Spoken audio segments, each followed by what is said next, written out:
meuf, c'est moi. Je suis devant chez toi. Est-ce que tu peux m'ouvrir là, s'il te plaît? Ouais, vas-y, meuf, j'arrive. Bienvenue dans Café Clope. Moi, c'est Marion. Vas-y, entre. Installe-toi. Ici, tu fais comme chez toi.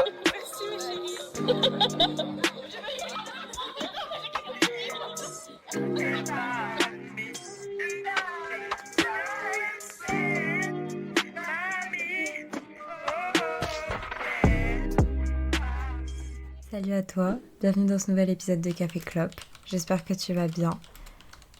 Alors, aujourd'hui, je voulais aborder un sujet qui est un peu triste, mais pas triste à la fois. C'est le fait de dire au revoir, le fait d'accepter de laisser partir les gens. Parce que ce soir, j'ai reçu un message d'au revoir, un message de bonne continuation, un message d'adieu, un message de j'espère qu'on se retrouvera aussi. Et en fait, ça m'a fait de la peine. Ça m'a fait du mal. Et à la fois, je sais que c'est pour une bonne raison.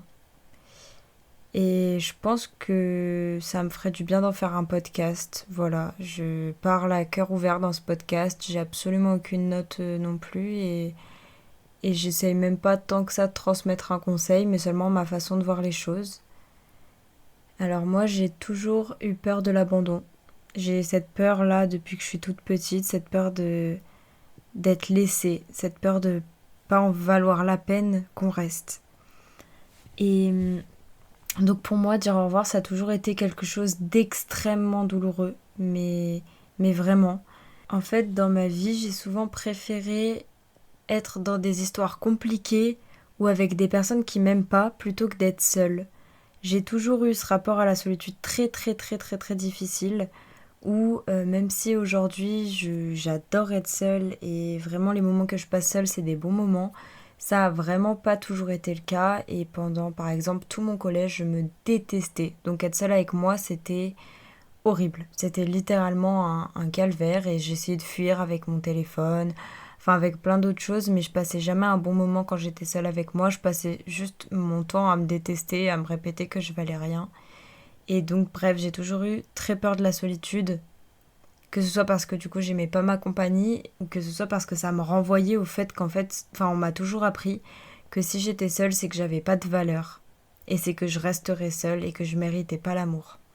C'est une façon de penser qu'on m'a transmise, mais je sais que les personnes qui me l'ont transmise l'appliquent à leur propre vie et en ont pas conscience. Donc enfin j'en veux à personne de ça. Mais c'est vrai que c'est hyper compliqué pour moi. Enfin, ça a été hyper compliqué pour moi parce que j'ai longtemps pensé du coup que être seule, c'était être nul. C'était pas valoir la peine. C'était définitif. Et ça renvoyait quelque chose sur moi. Alors qu'absolument pas, quoi. Aujourd'hui, j'adore être seule et il n'y a aucun problème à ce que je fasse des activités seule ou quoi. Mais voilà, je trouve que le sujet de laisser quelqu'un partir de sa vie, c'est un sujet qui est compliqué. Parce que même si j'aime être seule, même si je fais 100% confiance à la vie, ça m'a quand même fait mal de recevoir ce message. Ça m'a quand même ramené à mes peurs. Même si elles sont en partie réglées ou en tout cas qu'elles m'atteignent plus comme elles ont pu m'atteindre. Je suis toujours sur le chemin de la guérison, hein, mais voilà, elles m'atteignent plus autant. Et je pensais être guérie de ça parce que la plupart des gens qui quittent ma vie, en fait, ça me fait rien. Enfin, ça me fait rien. Ça me fait pas mal. Je me dis juste c'est pour une bonne raison. Et c'est pour quelque chose de plus beau, en fait. Et c'est la mentalité que j'ai acquis, en fait. Et, et c'est quelque chose qui est devenu automatique chez moi, en fait. J'avais tellement... Enfin, je sais pas si j'en ai déjà parlé, mais en tout cas, c'est quelque chose que j'applique vraiment dans ma vie. Pour moi, si t'as une blessure, tant que tu la guéris pas, elle se répétera dans ta vie sous plein d'aspects. Moi, j'avais une peur panique de l'abandon, et ben j'ai vécu 1 milliard de blessures de l'abandon. 1 milliard d'échos à ma blessure de l'abandon, en fait. Et j'ai eu à perdre énormément de personnes qui comptaient énormément pour moi, parce que je pense que j'avais besoin de guérir cette blessure et que chaque perte que j'ai pu subir, enfin chaque chose que j'ai pu vivre comme une perte, en tout cas, c'était là pour me rappeler de travailler sur cette blessure-là et de plus avoir ce rapport-là avec le fait de perdre quelqu'un ou d'être seule. Enfin, en tout cas, c'est ce que je pense et ce que j'ai pu expérimenter. Et en fait, ouais, quand j'ai reçu ce message, donc c'est C'est un message qu'un garçon m'a écrit, un garçon que j'ai fréquenté pendant plusieurs mois. C'est vrai que ça a réveillé cette peur-là chez moi, de l'abandon. Alors que ça n'a rien d'un abandon là dans la situation que je décris, mais moi ça me renvoie, dire au revoir, ça me renvoie à l'abandon.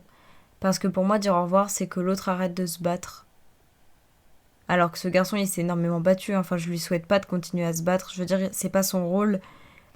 C'est surtout ce sentiment-là que ça a réveillé chez moi, en fait. Ce sentiment d'abandon profond où je me suis dit, ok, là c'est fini. Là, on va plus jamais revivre tout ce qu'on a vécu. Alors que ça faisait des mois que c'était fini, en vrai.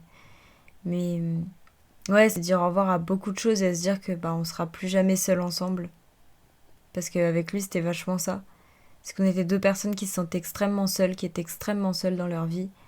Et on s'est trouvés. Et quand on était ensemble, on était seuls à deux. Et ouais, moi, c'était une période où je me sentais extrêmement seule et où j'avais vraiment besoin de quelqu'un pour me compléter, pour partager ma vie, pour partager tous mes états d'âme, en fait. Et il était là, et c'était génial. Enfin, on a passé de très bons moments, mais c'est vrai que je me suis rendu compte que j'avais pas envie d'avoir besoin de quelqu'un pour pas être seule. Je me suis rendu compte que c'était pas la bonne raison d'être avec quelqu'un. Et je sais que lui, c'est, je pense, 70%, 80% aussi de la raison pour laquelle il s'accrochait tant à moi. C'est qu'il avait peur d'être seul aussi, il avait peur d'être abandonné. J'ai pas envie non plus que quelqu'un se batte pour moi pour ne pas être seul. Mais du coup, tout ça pour dire que ça m'a vraiment... Ça a réveillé ça chez moi alors que je pensais que ça arriverait plus. Je pensais que, toutes les fois dernièrement ces dernières années où j'ai dû dire au revoir à quelqu'un, j'ai pas souffert. J'ai pas souffert, en tout cas, ça a pas réveillé ma peur de l'abandon. À part ma rupture l'année dernière. Mais à part cet événement-là, j'avais plus peur de perdre les gens. J'étais habituée à ça parce que je l'ai tellement vécu que j'ai réussi à, entre guillemets, en guérir. Et je trouve que c'est quelque chose de positif, du coup. Maintenant, ça me fait plus peur parce que je me suis habituée à ça et c'est pas pour autant que je suis convaincue quand je parle à quelqu'un qui va m'abandonner, hein, mais j'ai dû passer par là, mais j'y suis plus. Et je crois qu'aujourd'hui, en fait, c'est quelque chose de bien d'arrêter de parler à quelqu'un. Non pas que je le fasse consciemment ou que j'ai envie d'arrêter de parler à mes proches, loin de là. Seulement quand il y a une situation qui arrive où on doit dire au revoir à quelqu'un, j'ai plus peur de dire au revoir. Dans le sens où, ouais, là, ce qui m'a fait mal, c'était le fait de dire au revoir à tous les souvenirs, au fait qu'on ne revivra plus jamais ça et aux espoirs que je me suis fait. Mais à part ça, je me dis que c'est quelque chose de positif parce qu'il y avait quelque chose à apprendre, qu'on l'a appris ou qu'on va devoir l'apprendre après cette séparation, entre guillemets. Pour moi, arrêter de parler à quelqu'un, c'est qu'il y a une raison. En fait, pour moi, il y a une raison à absolument tout ce qui nous arrive dans la vie. Et on a toujours quelque chose à apprendre derrière ce qui nous arrive. Je crois beaucoup, pour le coup, je crois beaucoup au fait que les relations qu'on attire dans notre vie, c'est des miroirs et que tout ce qu'on reproche à quelqu'un, c'est tout ce qu'on renie chez nous-mêmes. Et ouais, la relation qu'on avait, elle m'a renvoyé énormément de peurs et de blessures que j'avais et auxquelles je voulais pas faire vraiment face. Et il y a beaucoup de choses que je lui ai reprochées et ça m'a permis de me rendre compte en le fréquentant qu'en fait c'est des choses que je rejetais de moi-même. Et je pense que j'ai appris les leçons que j'avais à apprendre avec lui et que maintenant je suis destinée à autre chose en fait. Que si la relation elle stagne, qu'on n'arrive toujours pas à se comprendre, que malgré qu'on continue d'espérer, qu'on continue de garder contact, ça n'avance pas et j'ai ce blocage en moi et que je n'arrive pas à enlever. Et aujourd'hui, si j'ai pas la relation de compréhension, de paix et d'amour que je peux donner et que je cherche, je m'en vais. J'accepte de perdre la personne parce que pour moi, je suis destinée à autre chose. Et tout ça pour dire que pour moi, dire au revoir à quelqu'un, c'est quelque chose de bénéfique parce que c'est soit qu'on a appris la leçon qu'on avait à apprendre et que c'est pas destiné à durer, c'est pas fait pour durer, soit qu'on a des leçons à apprendre et que cette personne nous, nous bloque entre guillemets, nous empêche de les apprendre. Parce que oui, ça fait mal, oui, ça fait peur, ça fait vraiment peur, mais il y a toujours mieux après. Il y a toujours mieux après et on attire à nous que des miroirs, entre guillemets, que des choses qui reflètent quelque chose chez nous qu'on n'a pas encore guéri. Et c'est pas parce qu'on arrête quelque chose avec quelqu'un qu'on doit se dire qu'il y aura plus jamais aussi bien, qu'il y aura plus jamais la même chose. Parce qu'en fait, tant qu'on n'a pas laissé la vie nous montrer, on peut pas se permettre de dire il y aura plus jamais, j'aimerai plus jamais comme j'ai aimé, je rencontrerai plus jamais quelqu'un comme ça, je vivrai plus jamais ce genre de moment. Parce que ça, c'est ce qu'on se dit directement à cause de la peur. On a tellement peur que notre cerveau nous répète ça pour pas qu'on s'en aille et pour pas qu'on quitte la situation parce que ça le rassure. Enfin, pas notre cerveau, notre ego. Mais je pense que faut pas l'écouter. Faut sincèrement faire confiance à la vie et à son cœur et se dire, et se dire concrètement. Enfin, moi, je te le dis d'expérience, toutes les fois où j'ai accepté de perdre quelqu'un, il y a quelque chose de merveilleux qui s'est passé juste après dans ma vie. Parce que déjà en termes d'énergie, quand tu gardes quelqu'un qui n'est pas fait pour rester dans ta vie, tu t'épuises. Tu as une énergie de contrôle, de peur, forcément. Tu as une énergie tu t'accroches en gros, de résistance. Alors que quand tu acceptes de perdre quelqu'un, certes au début t'as mal, mais t'es vraiment dans une énergie de lâcher prise, dans une énergie de... Tu laisses de la place à quelque chose de nouveau en fait. Et je trouve que c'est merveilleux et que c'est une raison. Et que, je veux dire, il y a toujours une raison si quelque chose se passe dans ta vie, si tu dois perdre quelqu'un, si quelqu'un t'exprime qu'il veut plus faire partie de ta vie, il y a une raison. Tu la connais pas encore. Mais à un moment, ça va s'illuminer et tu vas comprendre. Par exemple, je te donne un petit exemple d'une chose qui s'est passée, donc c'était l'année dernière, vers septembre 2024. En fait, je parlais avec un garçon, etc. Et je donne que des exemples amoureux parce que pour moi, c'est l'exemple qui me ramène le plus toujours à ma peur de l'abandon. Et du coup, pour moi, c'est l'exemple le plus pertinent et le plus fort. Mais ça peut être amicalement, ça peut être dans ta famille, ça peut être dans plein d'aspects. Hein. Mais moi, mes exemples, ils sont amoureusement parce que... relationnellement. En termes de relations amoureuses, quoi. Parce que c'est là où ça me ramène le plus à cette peur-là. Mais... Bref, du coup, je parlais avec un garçon, ça se passait extrêmement bien. C'était un des garçons, pour moi, c'était le plus respectueux que j'avais jamais rencontré. Il a eu 1 milliard de fois l'occasion de m'embrasser, il l'a jamais fait. Parce qu'il avait... je sais pas, il osait pas, il avait pas envie que je me sente forcée ou j'en sais rien. Moi, je me suis rendu compte que j'étais pas prête, que je sais pas, ça allait pas assez vite à mon goût, je crois.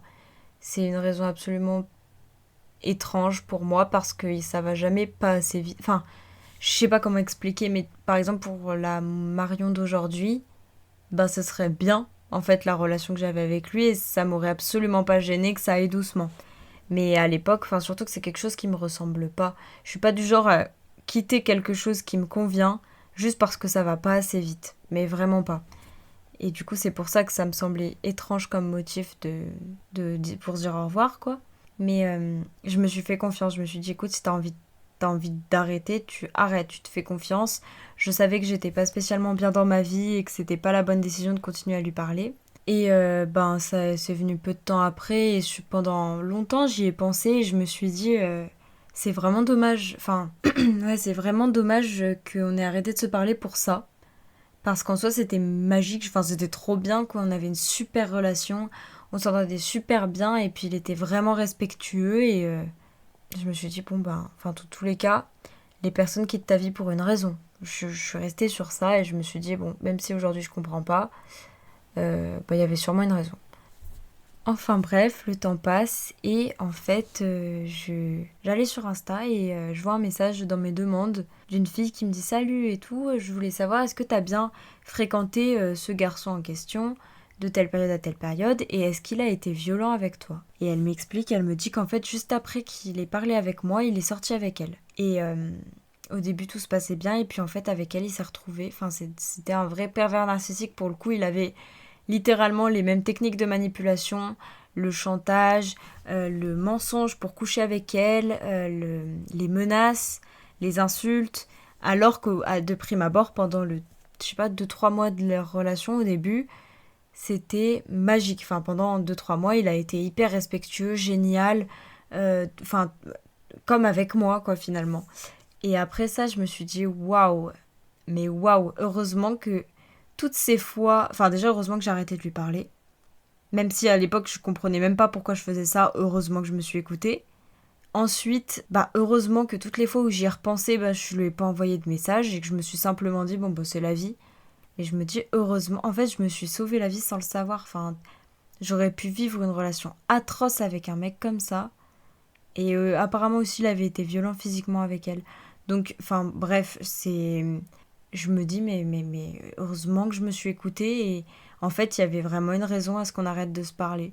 Alors, pour le coup, là, c'est vraiment quelque chose d'assez extrême. Mais tout ça pour dire qu'au début, je comprenais pas, même pas moi, pourquoi est-ce qu'on avait arrêté de se parler. Et j'ai compris que très longtemps après. Donc, c'est pour ça. Et puis, entre-temps, du coup, j'ai pu vivre des choses géniales avec d'autres personnes.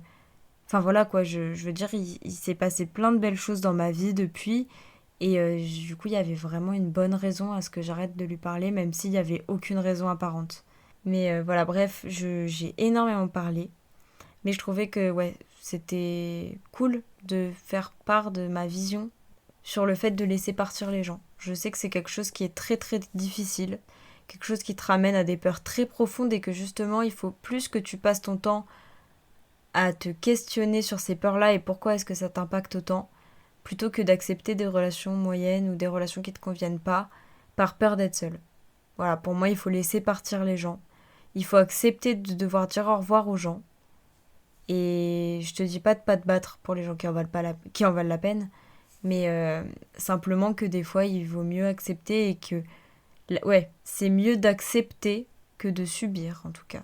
C'est mieux d'accepter de plus parler à quelqu'un que de subir le fait de plus lui parler ou que de subir le fait de continuer à lui parler alors qu'il n'a rien à faire dans ta vie. Et même si c'est quelque chose de super dur, c'est dans ces moments-là, je trouve, qu'on apprend le plus sur nous-mêmes et qu'on enrichit le plus notre relation avec nous-mêmes.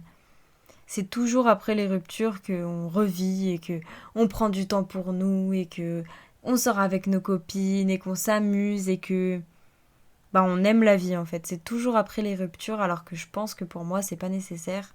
Déjà, il faut profiter de tout ça avant même les ruptures. Mais du coup c'est une bonne occasion pour travailler sur soi en tout cas et pour s'écouter juste. Enfin s'écouter, prendre le temps de se comprendre et de laisser la vie nous montrer ce qu'elle nous réserve. Parce qu'en fait elle a que des bonnes surprises pour nous et... Tiens, je vais te donner un autre petit exemple qui est encore plus cool. Encore une fois, c'est un peu dans le domaine amoureux, mais bon, je suis désolée, il va falloir faire avec. Donc c'était l'année dernière aussi. Je parlais, mais depuis 2 semaines avec un garçon sur les réseaux. Mais c'est pour ça que depuis, je veux plus jamais parler avec quelqu'un sur les réseaux, ça m'a dégoûtée. Mais je parlais avec quelqu'un sur les réseaux. On s'appelait, c'était génial et tout, on s'appelait tous les soirs. Moi je le trouvais génial. Mais bien sûr, je l'avais jamais vu. On s'était dit, pour la première fois qu'on se voit, on va se voir à un concert. Concert d'un artiste que moi j'adorais, et lui venait juste pour moi en fait. Et puis 2 jours avant, on avait tout prévu, hein. Il devait m'emmener, etc. 2 jours avant, il me dit, écoute Marion, je viens pas. Je cherche pas à comprendre, il me ghoste en gros. Je viens pas et tout, et après j'ai appris qu'en fait son ex l'avait recontacté, que du coup il voulait plus me parler. Enfin, ça l'avait fait douter, ou je sais pas quoi, je saurais jamais en vrai si c'est... Vraiment, bref, on s'en fiche un peu de la raison, mais juste moi, alors là, sur le coup, mais je tombe de 1000 étages. À cette époque-là, encore une fois, je me sentais extrêmement seule, j'avais peur de l'abandon, peur de la solitude, et ça, je l'ai vécu, mais comme un abandon fois 10 000. Et je me dis, tu sais quoi, Marion ? Donc j'étais vraiment très mal, j'avais extrêmement peur du coup d'aller toute seule à ce concert, j'avais jamais fait ça. C'était dans le sud de la France, donc autant vous dire, j'habite vers Grenoble. Donc autant te dire que c'était terrifiant pour moi, mais terrifiant, hein. Donc en plus de subir un ghosting d'un mec que j'appréciais vraiment et qui me comblait littéralement ma peur d'être seule, je me retrouve d'un coup face, du coup ghosting, sentiment de l'abandon, face à ma peur face à ma solitude, face à une expérience, j'ai payé quoi, je suis obligée d'aller au concert, puis je me suis dit, tu sais quoi, tu vas y aller. Mais tu vas y aller, tu vas kiffer ta vie, t'en as rien à faire. Donc qu'est-ce que je fais ? Je prends mes billets, mes trucs de bus et tout, je vais à ce concert. Donc au départ, j'étais pas très bien parce que je me disais j'aurais dû être avec lui normalement. Et du coup, j'étais un peu... Enfin, ça me travaillait, quoi. Et j'ai passé la meilleure soirée de ma vie. Mais littéralement, la meilleure soirée de ma vie. Euh, donc, déjà, j'étais extrêmement fière de moi parce que comme je m'étais super bien débrouillée, je me sentais vraiment au contrôle de ma vie. Je me sentais super bien, super capable. Et j'ai fait des rencontres géniales à ce concert, juste. J'ai passé le concert avec des personnes formidables. On s'est ambiancé. Ils écoutaient forcément les mêmes sons que moi. Enfin, du coup, on s'est ambiancé ensemble sur les sons. Je me dis qu'avec ce garçon, lui, il connaissait pas, donc on se serait fait chier, quoi. Et, et vraiment, j'ai passé ma meilleure soirée. J'ai rencontré des gens exceptionnels. Et j'ai même rencontré un garçon là-bas. Et on a passé la soirée à discuter ensemble. Mais vraiment, on a discuté jusqu'à 6h du matin. Et ça m'a fait un bien, mais fou. Et en rentrant chez moi, donc ce garçon, j'allais jamais le revoir, hein, mais j'ai juste passé une soirée inoubliable. Et en rentrant chez moi le lendemain, je me suis dit, mais waouh! Mais heureusement qu'il m'a laissé. Enfin, heureusement qu'il n'est pas venu. Heureusement que je lui parle plus à ce mec. Parce que, mais littéralement, s'il avait été là, j'aurais passé une soirée, mais basique. Mais littéralement, je le sais. Et ouais, juste le fait que j'ai accepté, que je me suis dit, c'est quoi, je vais changer aucun de mes plans. Je vais y aller, je verrai ce que la vie me réserve. J'ai passé une soirée, mais exceptionnelle. Avec, déjà le concert tout court, le fait d'être dans le sud, d'aller dans le sud et tout, le fait de faire les choses moi-même pour moi, de kiffer ma vie seule et d'attendre personne au final. Et tous les sentiments là, c'était du nouveau, en plus c'était quelque chose qui m'était jamais arrivé encore. Et j'ai été éternellement, infiniment reconnaissante, je veux dire, que ça se passe comme ça. Et du coup, depuis, je me dis pareil, ce qui doit m'arriver m'arrivera et la vie, elle me réserve des choses géniales. Et si quelqu'un doit partir de ma vie, c'est pour une raison et elle est toujours bonne, que ce soit une leçon douloureuse ou pas, c'est toujours quelque chose de positif. Et voilà, bref, ça c'était mon exemple un peu plus cool que le truc du mec qui était violent et qu'au final je me suis sauvé la vie. Mais voilà quoi, tout ça pour dire que je sais que par expérience de toutes les fois où j'ai accepté que quelqu'un sorte de ma vie, où j'ai pas lutté et où je l'ai pas subi, et ça m'a toujours réservé des choses merveilleuses et sans que j'ai à en souffrir du coup. Parce que dans le cas où je lutte, j'avais quand même des choses merveilleuses après, mais je galérais à les avoir et j'avais beaucoup de souffrance. Alors que depuis que j'accepte et que je me dis, tu sais quoi, c'est pour une bonne raison, alors je me laisse ressentir la douleur de la perte. Hein. Parce qu'il faut pas non plus faire un déni et faire non, mais tout va bien, ça va être génial, heureusement qu'il s'est barré. Non, il faut ressentir les choses, il faut se comprendre et se dire, oui, c'est normal que je ressente ça, en fait, je suis humaine et j'ai toujours mes peurs et mes blessures. Et petit à petit, ça me fera de moins en moins mal. Et je sais que ça arrive pour une raison et que je suis sur le chemin de la guérison. Il faut vraiment se dire ça. Et en fait, les belles choses, elles arrivent directement parce que tu luttes pas. Parce que tu subis pas. Mais parce que tu prends ça comme quelque chose de... Tu remercies la vie et tu es prêt à accueillir autre chose. C'est pour ça qu'il faut pas lutter quand on perd quelqu'un. Parce que ça retarde juste les choses. Ça retarde tout. Et les gens, de toute façon, s'ils doivent vraiment faire partie de notre vie, ils feront partie de notre vie. Il n'y a pas de questions à se poser. La personne, elle reviendra. Ou un moment, vous retrouverez. Ça, j'ai aucun doute sur ça. Mais pour moi, il faut laisser les gens partir de notre vie quand ils doivent partir. Il faut pas les retenir. C'est hyper dur venant d'une fille qui a autant une peur de l'abandon que moi, mais je vous assure que j'ai réussi à travailler dessus, à le guérir. À le guérir suffisamment pour, du coup, en être là aujourd'hui. Et c'est... le meilleur conseil que je puisse te donner, c'est vraiment de... J'alterne entre vous et tu aujourd'hui, hein. J'ai du mal. Mais ouais, c'est le meilleur conseil que je puisse donner. C'est vraiment d'accepter que les gens partent de ta vie. Et remercier. Remercier pour tout ce que tu as vécu, pour tout ce que tu vas vivre. Et pour tout ce que ça te permet de faire maintenant. Voilà.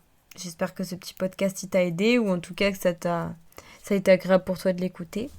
En tout cas, moi ce que je te dis, c'est... merci. Merci infiniment. J'aimerais que toi aussi tu te remercies du temps que tu t'accordes pour écouter ce genre de podcast, du temps que tu t'accordes pour essayer de guérir. Et même tu fais du mieux que tu peux et juste remercie-toi pour ça. C'est super important en fait de te rappeler que tu es assez et que tu en fais assez et que tu lâches un peu prise et que tu te foutes la paix de temps en temps. D'ailleurs, je ferai un épisode sur le fait de se foutre la paix. C'est un truc qui m'a beaucoup aider dans la vie. Donc voilà, il fallait que j'en ferai un podcast. Merci infiniment, on se retrouve bientôt. En fait, de base, je dis dans 2 semaines, mais je crois que j'ai envie de poster ce podcast avant. Je crois que je vais le poster même ce soir. Donc c'est un petit podcast surprise au final. Dans tous les cas, je fais un podcast toutes les 2 semaines sûr. Peut-être que je vais m'orienter vers quelque chose de plus authentique ou sur le coup, dès que j'ai envie de faire un podcast, je le fais, je le poste et j'attends pas 2 semaines quand c'est des trucs comme ça, assez libres. Voilà. Merci beaucoup en tout cas. N'hésite pas à me faire un petit retour, ça m'aidera beaucoup à savoir sur quoi est-ce que je dois m'améliorer, qu'est-ce qui est déjà bien dans mon contenu. Et puis voilà quoi. Je te remercie pour la 1000e fois et puis à très bientôt, je t'embrasse. Bisous.